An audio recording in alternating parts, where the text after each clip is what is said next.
मोक्षदा एकादशी। मोक्षदा एकादशी एकादशी के दिन विष्णु भगवान की पूजा की जाती है।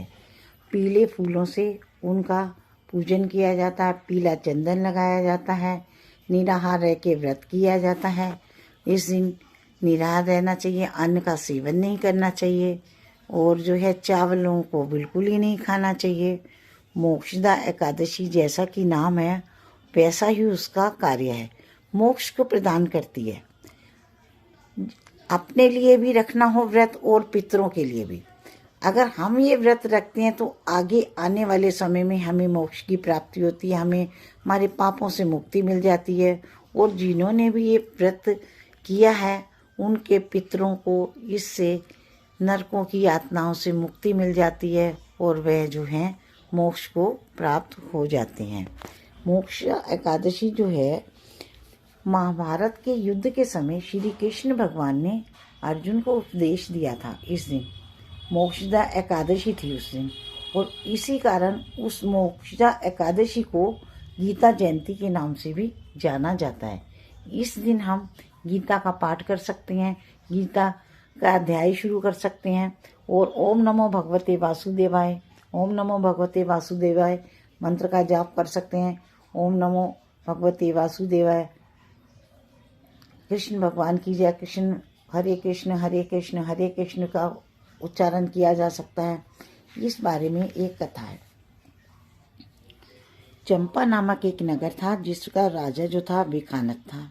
वह बहुत ही न्यायप्रिय था, अपनी प्रजा का बहुत प्यार से पालन करता था, न्याय बिल्कुल ओके करता था, किसी को कोई दुखी नहीं होता था। उनके नगर में कोई दुखी नहीं था, सबका बिल्कुल ठीक ख्याल रखते थे राजा।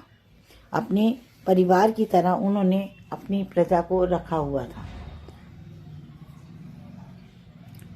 एक रात सपने में उनको नजर आया कि उन्होंने देखा कि उनके पिता राजा विखानत के पिता नरकों की यातनाएं सह रहे हैं और परेशान हैं, बहुत दुखी हो गए। सुबह उठकर जब उन्होंने सभा में अपने मंत्रियों को अपना सपना बताया और पूछा कि इसका निवारण कैसे किया जा सकता है, इस बारे में सोच विचार किया और निर्णय लिया।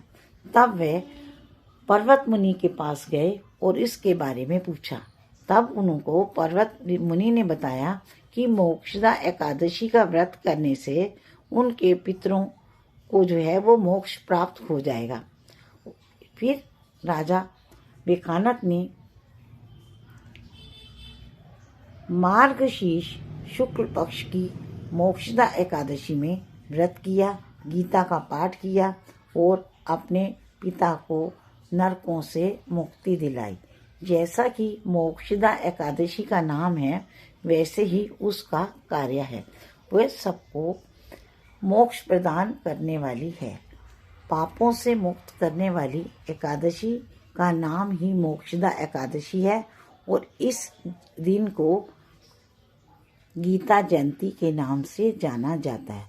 ओम नमो भगवते वासुदेवाय, ओम नमो भगवते वासुदेवाय, ओम नमो भगवते वासुदेवाय, ओम नमो भगवते वासुदेवाय, ओम नमो भगवते वासुदेवाय, ओम नमो भगवते वासुदेवाय, ओम नमो भगवते वासुदेवाय, ओम नमो भगवते वासुदेवाय, ओम नमो भगवते वासुदेवाय।